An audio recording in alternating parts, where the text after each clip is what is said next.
This is Identity at the Center. If it has anything to do with IAM, this is the go-to podcast. Now your hosts, Jim McDonald and Jeff Stedman. Welcome to the Identity at the Center podcast. I'm Jeff, and that's Jim. Hey, Jim. Hey, Jeff. How are you? Not so bad. Yourself? Good. We had Martin Kuppinger on the show again. Fantastic guest. And as we were getting ready to hit record, he reminded me of a great story. So we always make sure that we have a drink nearby in case we get choked up talking about IAM. But it reminded me of a story of a project that I was doing in, let's just say in Western Europe, back around 2006, and we had Dutch folks, German folks, and French folks, and Americans. And so the Germans were all drinking beer. The French were all drinking wine, and the Dutch were all drinking milk. No lie. Jeff, I want you to guess, what were the Americans drinking? Water or coffee? Soda. Yeah. Oh, well, I should have guessed that. That's what I would be drinking, soda. Yeah. Yeah, we all had soda. I mean, it was like 100% all across the board, and we all had a great laugh over it. Yeah, I can see that. Hey, every culture has their beverage. I'm kind of envious of the Germans busting out beer in the middle of a meeting. That's great. Well, it was kind of like a happy hour kind of end of the day meeting, so I think it was quite appropriate. It's 5 o'clock somewhere. I think for Germans, it's quite appropriate any time of the day, but which I'm just saying. Martin's shaking his head. We're going to get to him in a second, so I'll have to follow up on that one. See if you're coming out of the womb with a beer in your hand, or if that's really more of an evening treat. We have a few different conferences that we're going to be at this year. First one coming up here is Identiverse. That is May 28th to the 31st. It's at the Aria Resort and Casino. Jim, you did convince me to move over to the Vidara. We're going to see how that goes. But we have a conference code that we can share 25% off if you use the code IDV24-IDAC25. It rolls right off the tongue, so we'll have a link in our show notes so people to check it out. And hopefully don't have to remember that too easily or too hard.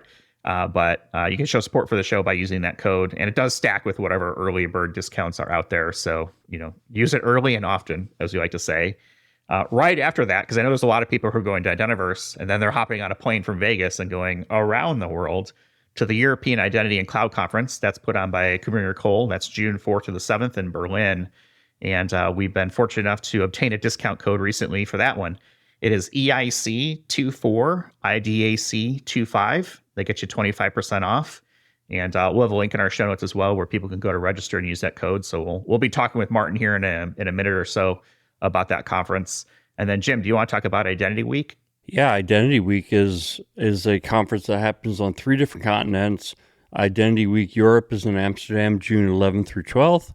In America, in Washington, D.C., September 11th and 12th. And the Asia version of Identity Week is in Singapore, October 22nd through 23rd. We've got the code IDAC30. It gets you 30% off. We'll put a link in the show notes so that you can link right to the website and get it registered. Fantastic conference. You've been there in the past, right, Jeff? Yeah. I hosted a panel last year with a pretty decent lineup and hope to do the same again this year. And like I said, we'll be doing podcasty things at that one too. So yeah, looking forward to it. It's an up and coming show. So I think people should start to check it out and put it on their radar. Bit of a quick intro today because we want to spend as much time as we can with Martin. He's joining us all the way from his home studio in Germany. I see a map on the back of his wall there. But if you're not familiar with Martin Kuppinger, he's the founder and principal analyst at KuppingerCole Analysts. And this is his 4th appearance on the show. Goes back all the way to episode 106. So we'll ask, if you want it, normally we'd ask you, Martin, what's your identity origin story? We're going to skip that and just say, hey, go listen to episode 106 because he already told it once. We're not going to make him do it again. But what have you been up to since, I guess, July of last year is the last time we had you on, Martin? What have I been up to? I could say the usual stuff in some way. So I've been creating research around access control solutions for SAP and other line of business applications. My leadership compass on identity fabrics, which is one of our core leadership compass documents. Being involved in one or other advisory projects. Spent some time also more in private life for sure. Just the week before last week, I've been skiing in Switzerland. It was wonderful. Overall, good weather, good snow conditions. and so on. So quite a number of different things. Doing a lot of research around various identity and cybersecurity themes. We also have been running our Cyber Evolution the first time, which is our cybersecurity conference, which will run again in December this year. So yeah, many different things. It sounds like a very well-rounded life you're living. Now, we were talking about beer and meetings, and Jim was talking about, beer, and I was like, oh, we get, beer in a meeting. I was kind of envious of that. And you were shaking your head. I guess, why were you shaking your head during that time? It's like, is that not like a normal thing to have beers during meetings? No, it isn't. So I remember when I was way younger, it was still very common that, especially in Bavaria, when you went to the canteen in a firm, that they still had beer for lunch. So that has mostly changed, honestly. So it's really more after 5, after 6 or so. I also remember having been in France at customers where they had wine in the canteen for lunch. But also that it's really disappearing. But it's interesting that some people, so I spoke with a private equity firm a while ago from the Nordics, and they said, we focus on the beer drinking countries. So they split Europe, so to speak, into beer drinking and wine drinking countries. Not sure what then the Netherlands would be when you said they were drinking milk. But usually I think the Netherlands would qualify as a beer drinking country. I remember my German coworker said all the Dutch are drinking milch, and that pronunciation. It's always stuck in my head from that story. Yeah, but I think it's not exactly true. But I think there's a bit of a history between the Netherlands and Germany, which specifically is around soccer, as you would call it, football, as I would call it. So just yesterday evening, Germany has beaten the Netherlands it was 2-1. So it was just the year that I was there it was 2006, and the World Cup was in Germany that year. And did Germany win that year? I believe. No, they scored third place, and the game for the third and fourth place that has been taking place in Stuttgart, where I live, and long ahead of the tournament, I bought 2 tickets for that game, not knowing who will be in that game, and it was Germany against Portugal. So that was a really, really fantastic. I think it was late afternoon or so. It was really, really fantastic. I was there with my son, who was relatively young, and he was all the game he was standing on the seat, because he was too small, and everyone was standing. So the only way he could watch the game was standing on the seat for the full 90 minutes, so to speak. Well, I'm still short, so I totally understand standing on the chair in that kind of environment, because sometimes that's what I need to do too. Who is your team? My favorite team is Stuttgart, VfB Stuttgart, which currently are on rank 3 in the German Bundesliga, playing the best season for quite a while, probably since 2007. So it's a lot of fun watching these games. Yes. It's great when your home team is doing well. I think there's like an air of excitement and sort of kind of feel the kind of electricity in the air. People don't tune into Identity at the Center to talk about football or hand egg or any other versions of sports and things like that.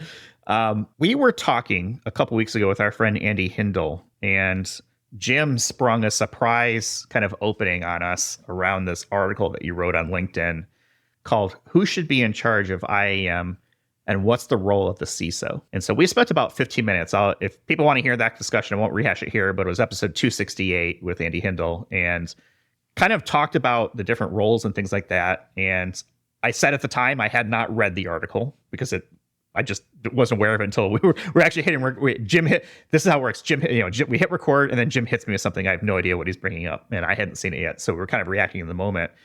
And I've read the article now, and I guess for folks who aren't familiar, can you give us kind of a brief synopsis of who should be in charge of IAM and what's the role of the CISO from your point of view? Yeah. So basically, there were 2 articles. The one looked a bit more at who should be in charge of IAM, and the second then looked also a bit more about the sort of interplay of CISOs and where the CISO should sit in an organization and how these things are linked together. And so in the first article, I a bit started with a history of where IAM resided. So When I started my IAM career, it was more or less about things like early network LAN manager, stuff like that. And then we had the first meta directories. It was a very technical administrative thing. Then we saw a bit of the uptake of provisioning coming in, single sign-on coming in. Then we had Sarbanes Oxley, we had access governance becoming very hot. And with that also the responsibility started to shift. So latest was that sort of the event of access governance, it shifted away from a pure infrastructure and administrative area into sort of a different responsibility. Still sometimes, and even today, sometimes a bit fussy, sometimes even split in organizations. And from there, nowadays, we see a lot of CISOs, and to be more precise, of the first line of defense type of CISOs. So the ones who are really active in protecting, versus the second line of defense CISOs, which are more on the governance side. So commonly the first line of defense CISOs, so to speak, are the ones who are also in charge of IAM. This is, I think, currently the most common scenario. And what I also then brought up there is that we expect, or I expect to see also some impact. And this is then also something which I think is highlighted in the second article.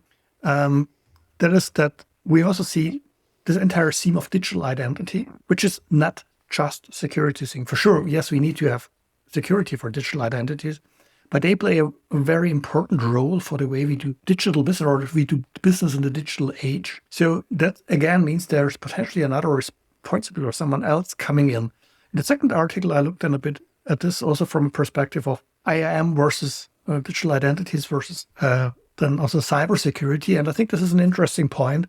I had a lot of comments on these articles, a lot of discussions following that, because I think it's still, in most organizations, it's a bit unclear states. And I think there might be also areas we need to treat differently. And so I also had this discussion a couple of times recently around that when you have then the term of identity security, that this is probably the part where identity plays into cybersecurity. It's a foundation for zero trust. So zero trust starts with identity.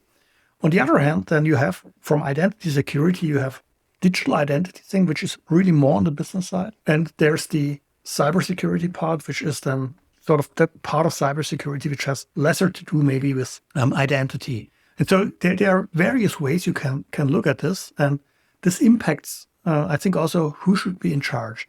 I think most important, honestly, from my perspective, is that we have a powerful person in charge of IAM. That's kind of what I've been arguing around this point too, is that whoever's in charge of it needs to have enough juice, as we'll call it, to enact change, free up resources, assign budget. I almost don't care who owns IAM, as long as one, the person knows it, that they own it, and two, that they've got enough authority to actually make it work and move forward with that. The conversation point that we had a couple weeks ago with Andy, and this is the part that I think I was stumbling over a little bit, was this line being drawn between enterprise IAM, kind of traditional workforce, employees, contractors, et cetera, and then the consumer side of IAM, where you're more dealing with customers.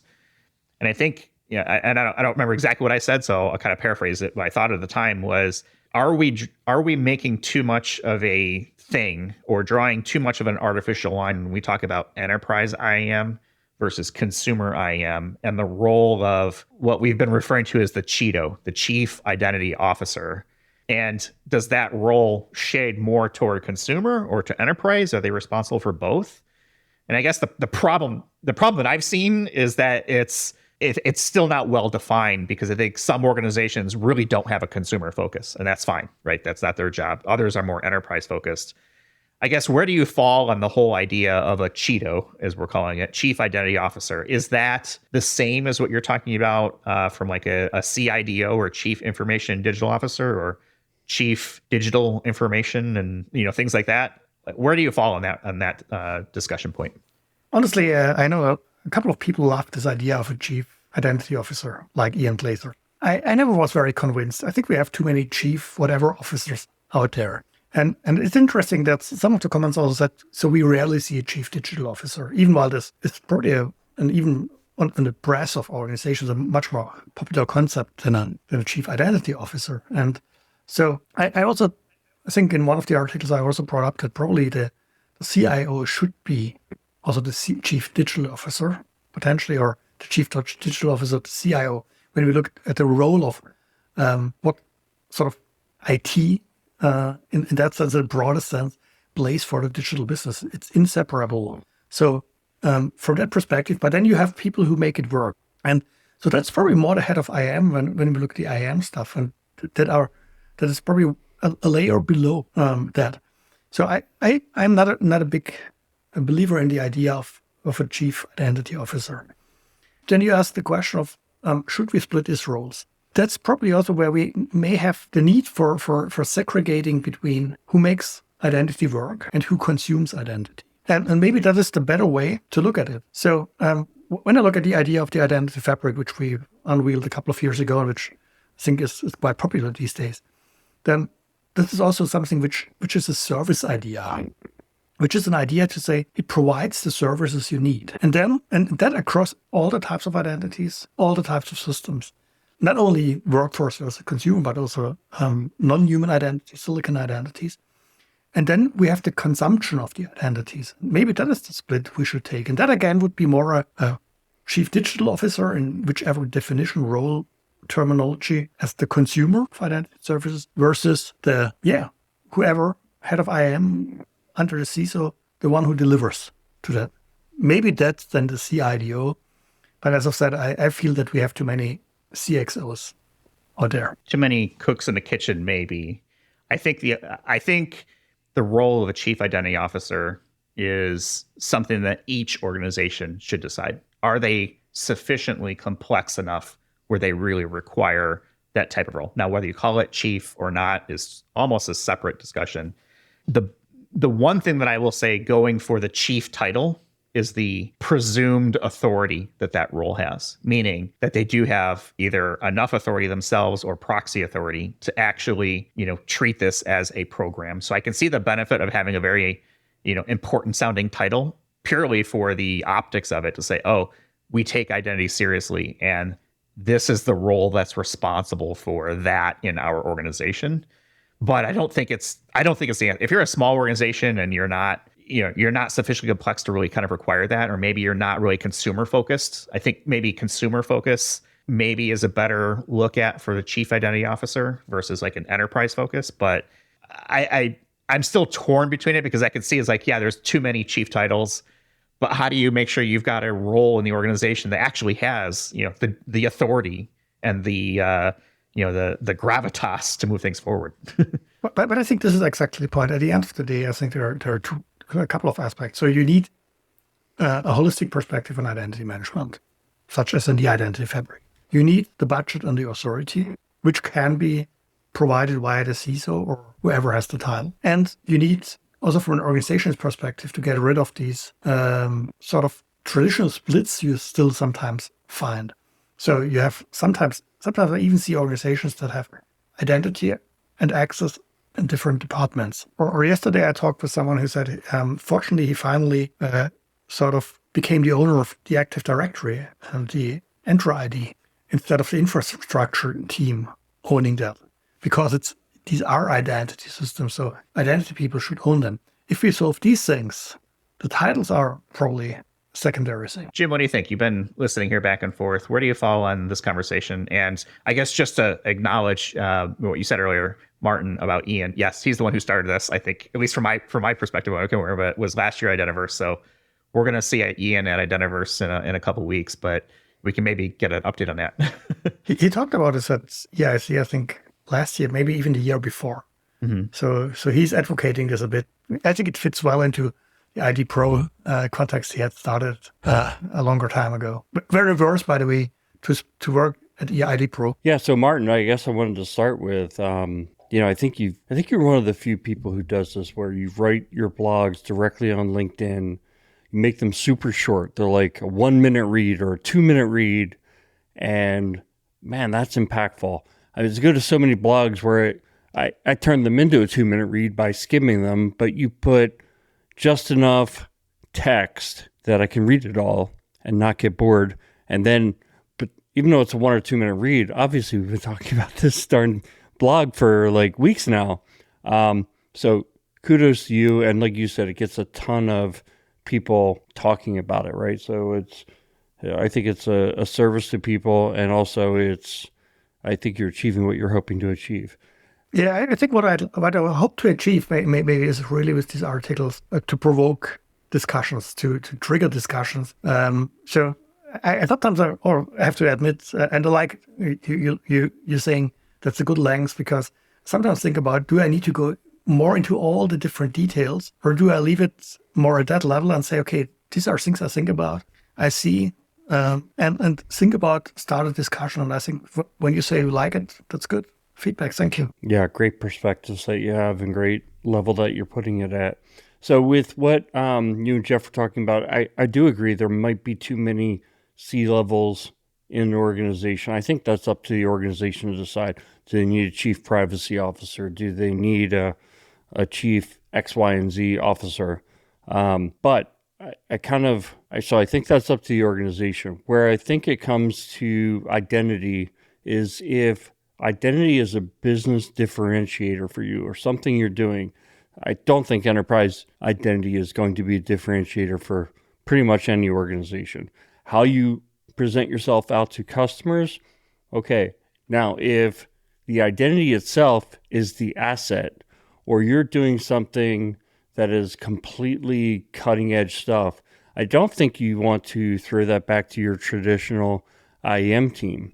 So let's take, for example, if you're running a social media company and now that identity becomes the hub of the wheel of everything that you're doing, or you are a credit card company or a bank, and you're using that identity through decentralized identity that people can use in multiple places as the basis for, X, Y, and Z, but financial transactions and, to make it more easy, credit card transactions, like you see what MasterCard is doing. So to me, those are areas where it's different enough that you don't put it back to the folks who are experts at running identity for an enterprise. And this is not to belittle what we do. I mean, heck, I spent my whole career doing enterprise identity and customer identity, which I think is pretty much repeatable. Whether it's in e-commerce or B2B, there's not a tremendous amount of differentiation from company to company.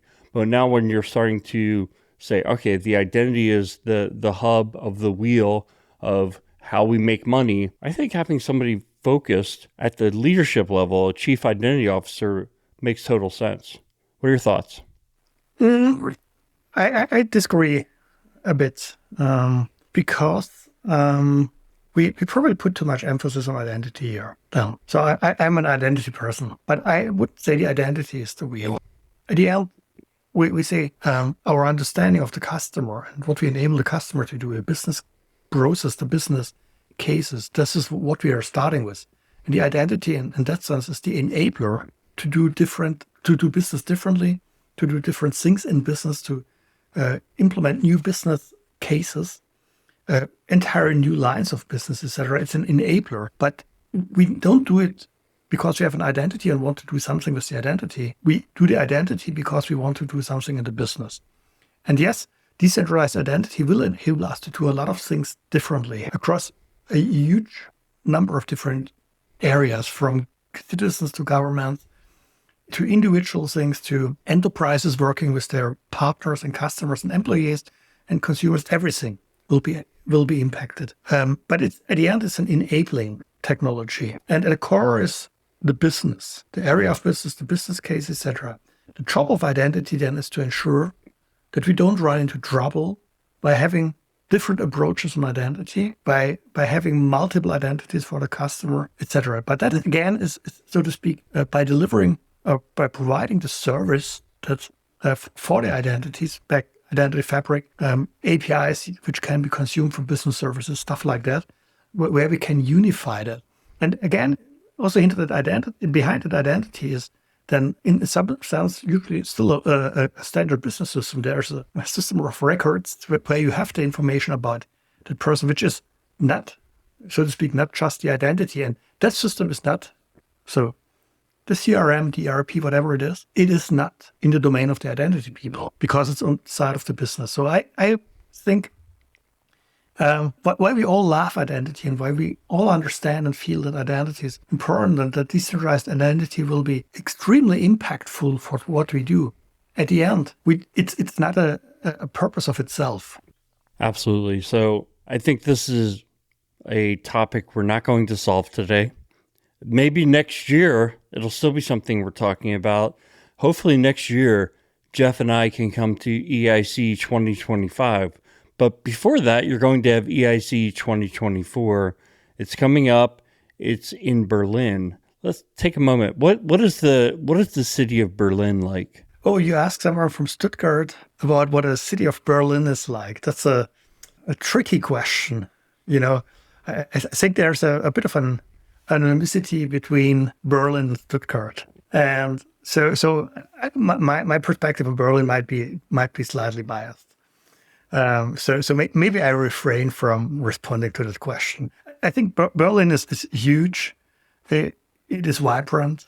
I think it's a great place for a conference. Me as a Swabian, I probably wouldn't like to live there. I like to do events there. When is the conference happening? What are the dates, and what kind of I jump right into the social stuff. I want to know about the city. I want to know the dates and what the after hours events are going to be like. So you told us about Berlin. Sounds like it's an international kind of city with it's very vibrant. What are the dates of the conference? And then in your experience, what are the kind of after hour events that people can expect? Yeah. So EIC runs from May 1st to June 4 to June 7th. That is, this year we have had to shift a bit into June. Usually we do it in May, but due to all the public holidays we have in Germany in May, we needed to shift it a bit back into early June. It will be 4 days, starting with a sort of a workshop morning on Tuesday, June 1st. And then in the afternoon, as usual, a series of keynotes with quite a number of very, very interesting speakers. So that will be definitely interesting. So a lot of people who have been at your podcast will be also part of that, like Ian Glaser, Johnny Brand, and many, many others. So that will be the first day. And then we have 2 days filled with the full tracks. In the evening of the first day, we will have an open ID anniversary reception. And before that, we will have our European Identity and Cloud Award ceremony. And then the next 2 days will be, as I've said, packed with sessions. We have morning keynotes, evening keynotes, and we have done 6 parallel tracks this year, even one more than in the previous year. There will be a spree tour, so on a boat, happy hour. I think with limited seating, so book early and book early also for the spree tour.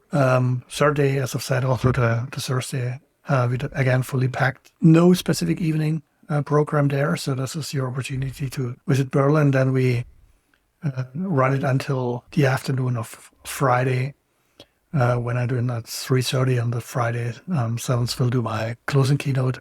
And basically, that's it. Yeah, I know if I was going, I would be very interested in seeing the city and also spending the weekend there. Yeah. I think a cool thing is the venue is super, super central to Berlin. So the venue is at the Alexanderplatz, which it's more or less the center of the former eastern part of Berlin.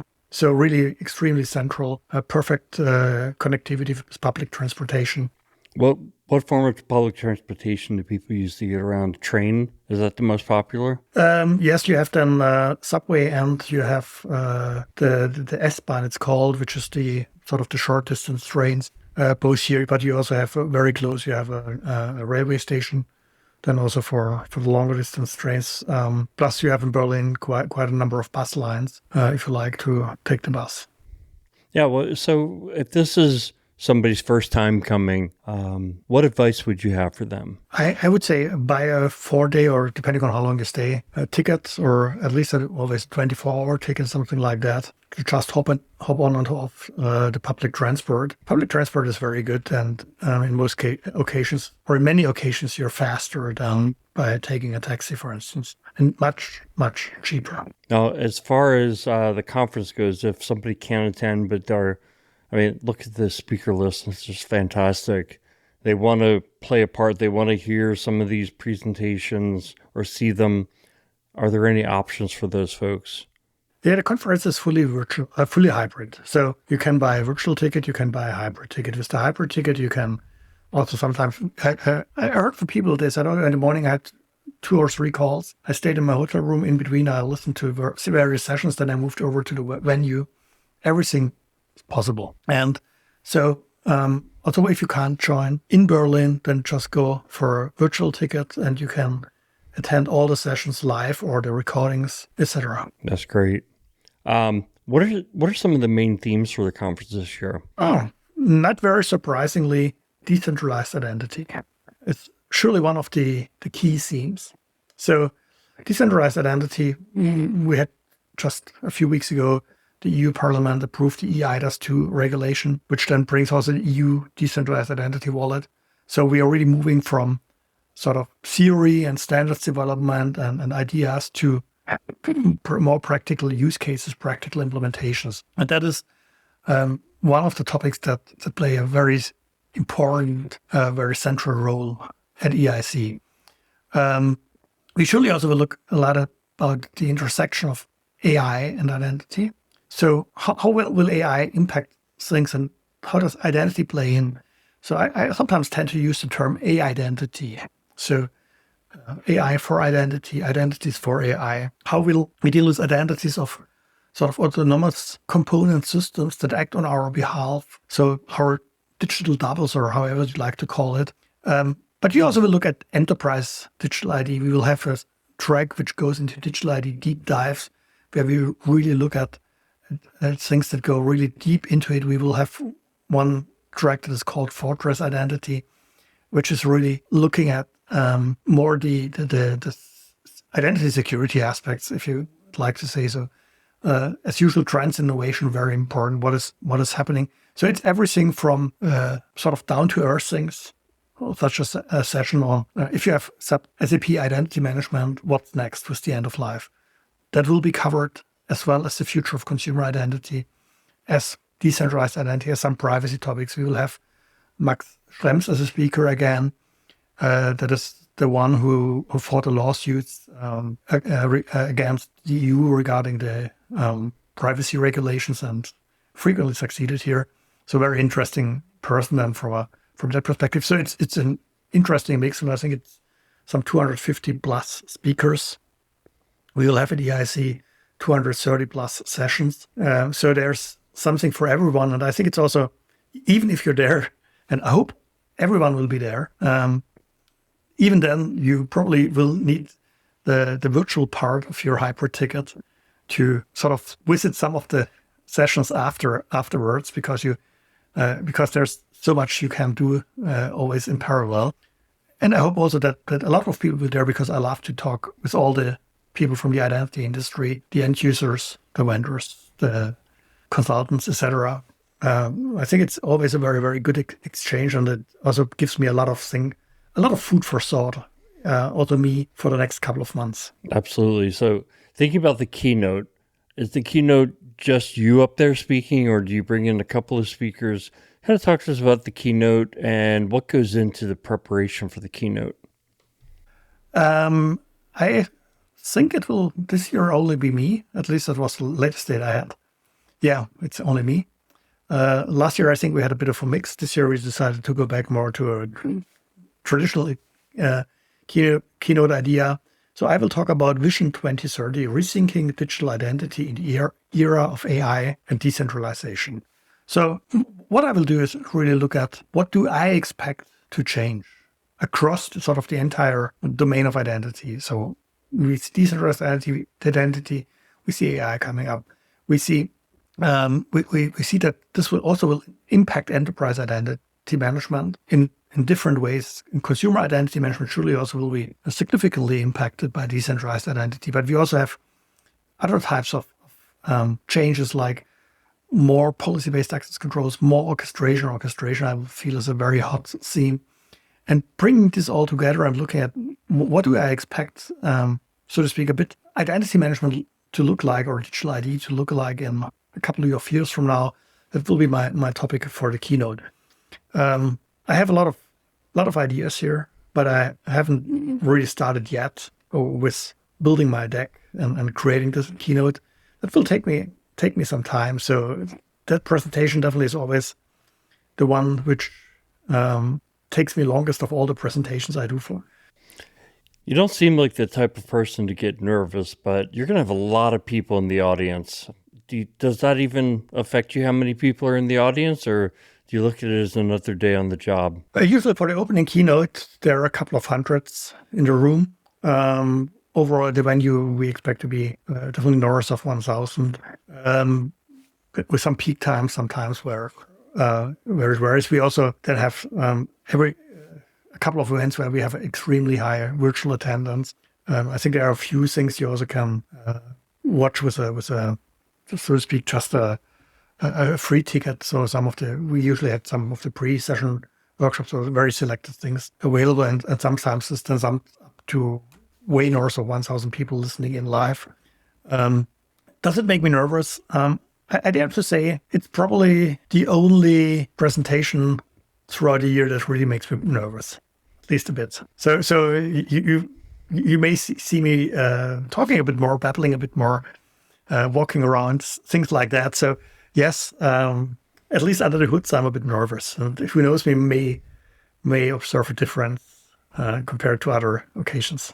I know when I'm up public speaking, the nerves start in the beginning, but then once I get into it, I forget that I'm even there. You know, I was looking at you get used to it. I was looking at the list of speakers, fantastic. And I don't know if all the sessions are outlined yet in a schedule, but you probably know them.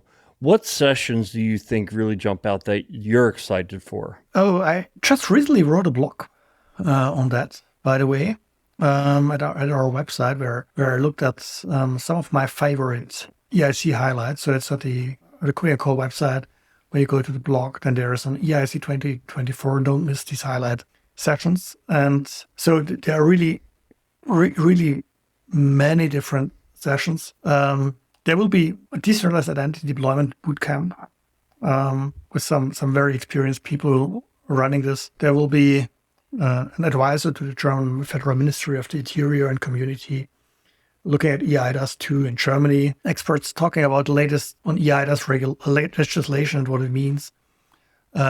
We will have, I think, a very cool panel on redefining human identity in the AI era, from digital evolution to AI integration, with people like Scott David, Joe Andrew, Johnny Brennan, Anil John, Nick Mothershaw, Drummond Reed, and others. And so there are really many. But we also, for instance, have a best practice presentation from IKEA about passkeys in the enterprise.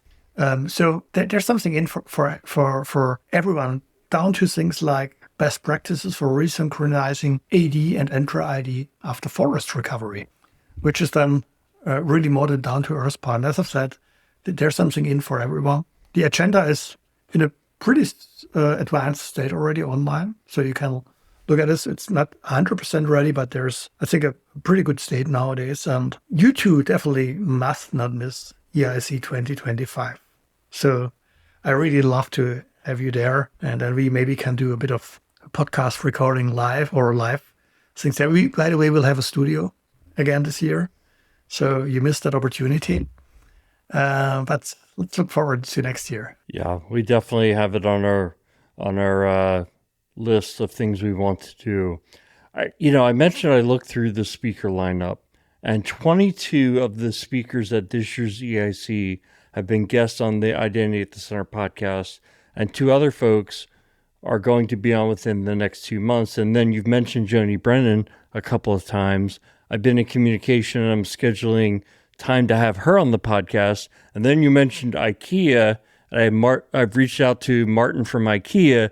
He has to go through obviously a approval process internally, but assuming he can get approved, I'd like to have him on the show. So, I mean, it always comes back to identity is such a small circle. It's big, but at the same time, we're all connected 1 or 2 degrees apart.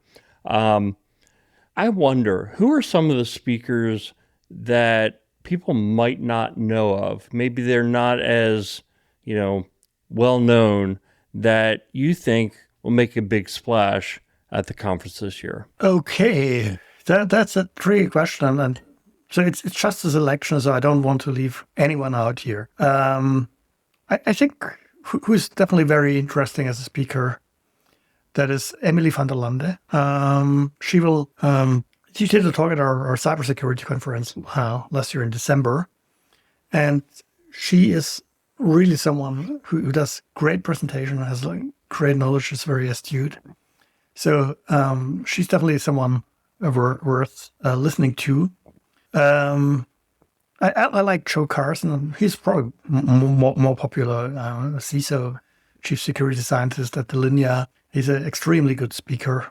I find, and I also like conversations with him, which really make a lot of fun. I think there's who else?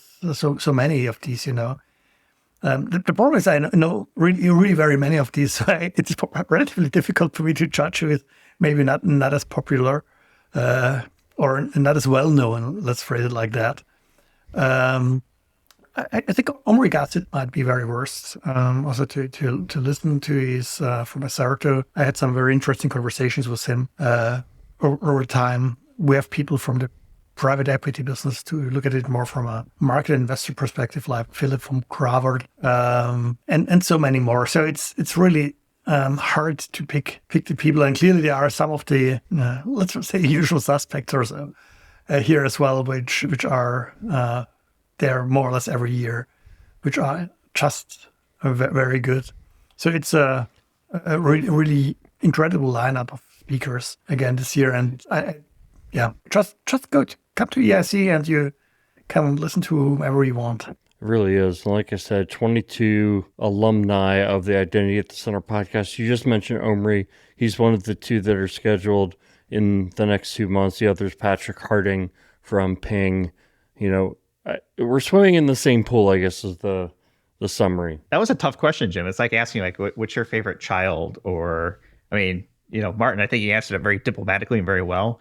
I think it's interesting to go to conferences and listen to new voices, because we do hear from the same people a lot. And there's nothing wrong with that, but I love to see new faces and new points of view and things like that. And, kind of pass the torch along, right? I think at some point we have to develop, that cycle right within the community. I think it's always about the right mix.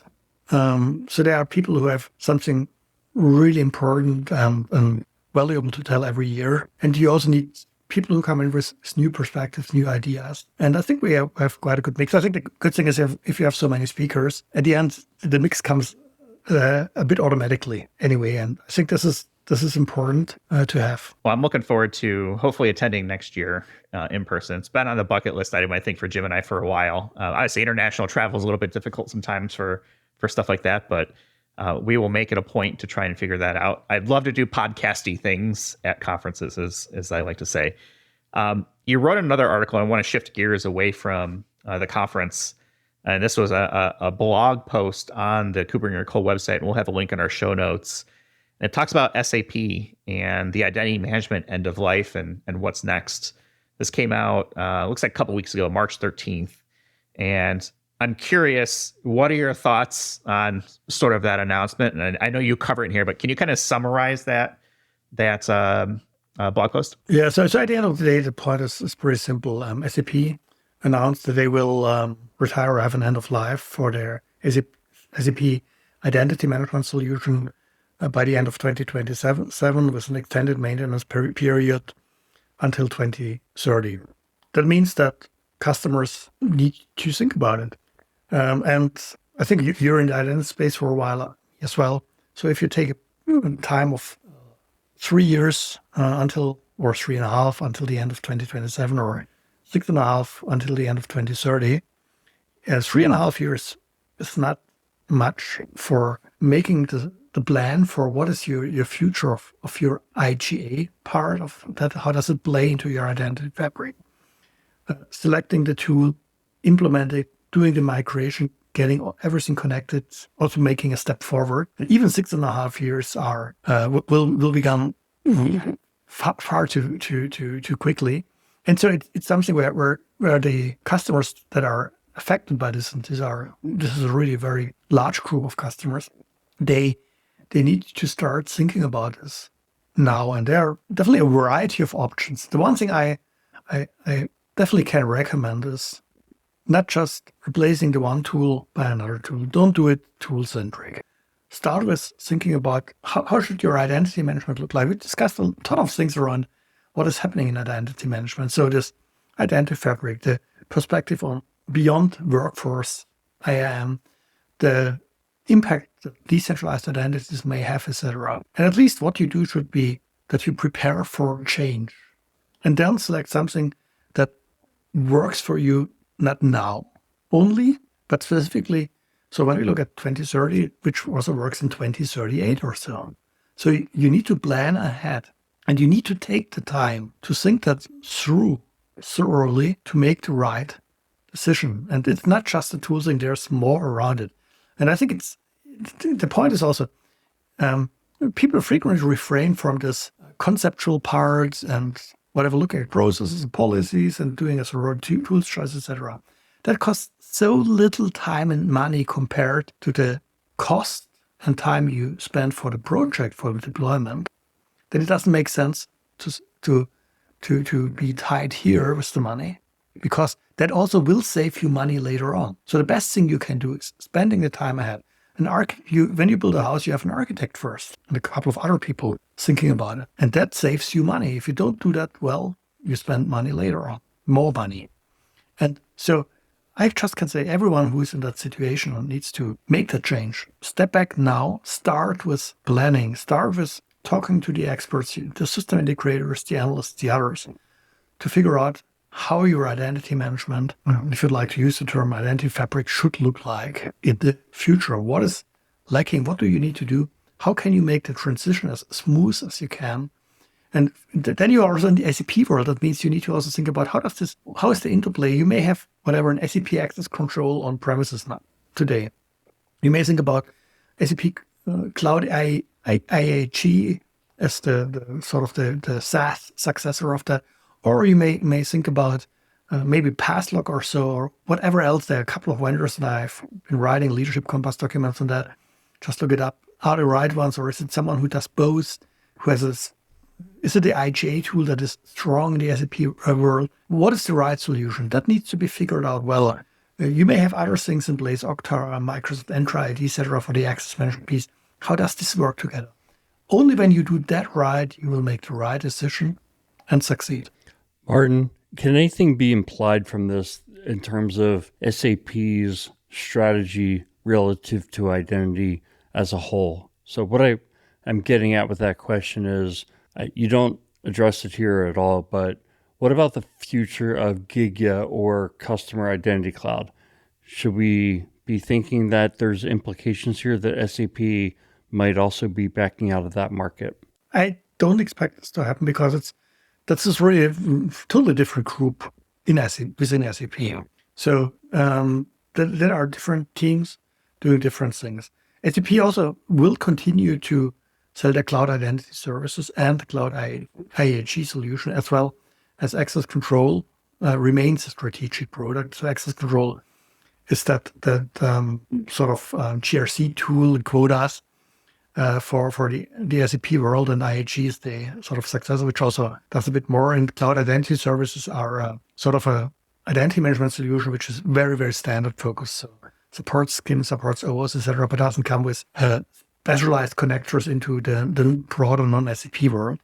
So it's not that SAP is going out of this market entirely. It is just that there will be no direct successor to the SAP identity management product, which is an on-premise IGA solution. And from what I understand, the reason for that is that the sort of the technology stack that is used by it will be retired. And due to that, actually, also the product will be retired, and SAP decided not to have a sort of a direct successor here. But if you're an SAP customer, if you're an SAP shop, you need to think about what does it mean in this ecosystem? And then when you're an SAP shop, you also probably will need to think about how does this impact, or how does this fit to my transition from, which probably is currently still running, my transition from the traditional R3 world, ECC, to S4HANA. And all these things you need to bring together. So it's a complex challenge you're facing.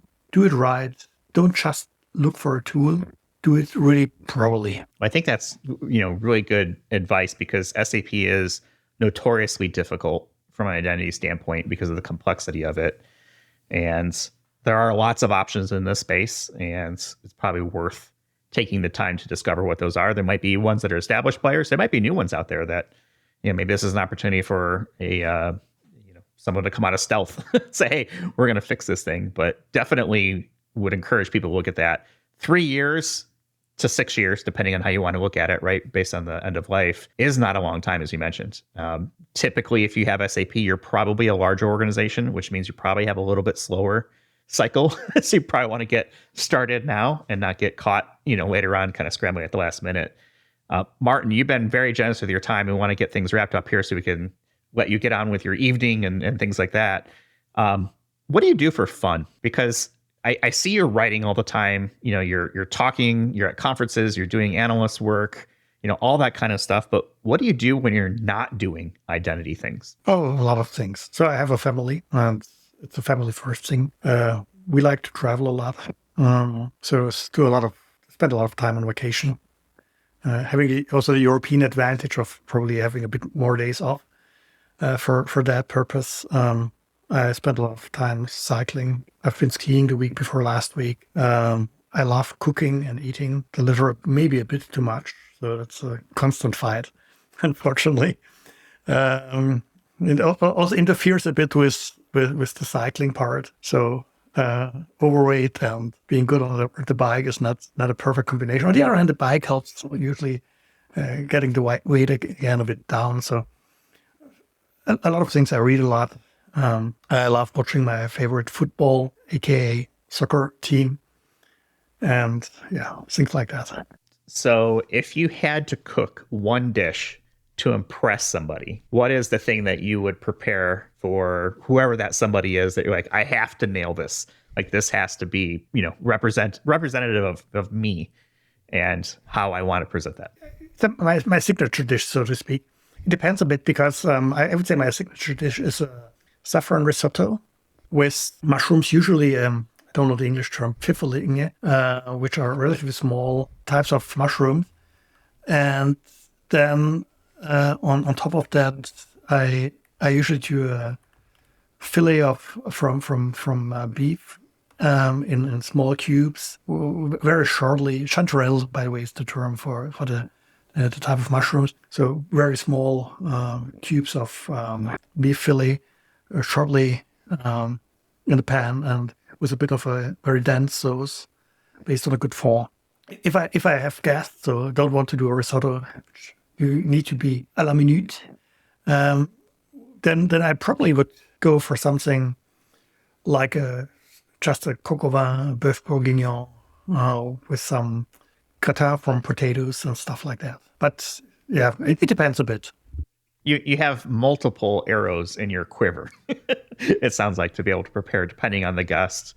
That all sounds great. My wife makes great risotto and is very specific in a good way about making sure that we're ready to eat when the risotto is ready. You plan your timing around the risotto because there's such a very finite process where you have to make sure you're eating it at the right time. And it's such a simple dish which needs so much experience to really make it perfect. So this is really something which took me quite a while until I was where I'm. And then at some point it's super easy because you exactly know how to do it. You're totally experienced, but it takes really long until you're there. I'm still in the former. I have a rice cooker. That's where I'll toss my rice in. I'll leave the heavy stuff to my wife. That's not really a risotto. It is not. but it's one thing that I can make. I'll leave the heavy lifting to my wife. She's an excellent chef, so I take advantage of that. Jim, if you had to cook something to impress somebody, what's your go-to? That's interesting. So I grew up my high school years with my single dad, and I always said he could write a book called The Bachelor Chef. And it wasn't that any of the foods sound like really like masterpieces like what Martin was talking about, but he had several dishes he could make, and he taught them all to me. And the greatest one, and it was very simple, was roast beef sandwiches.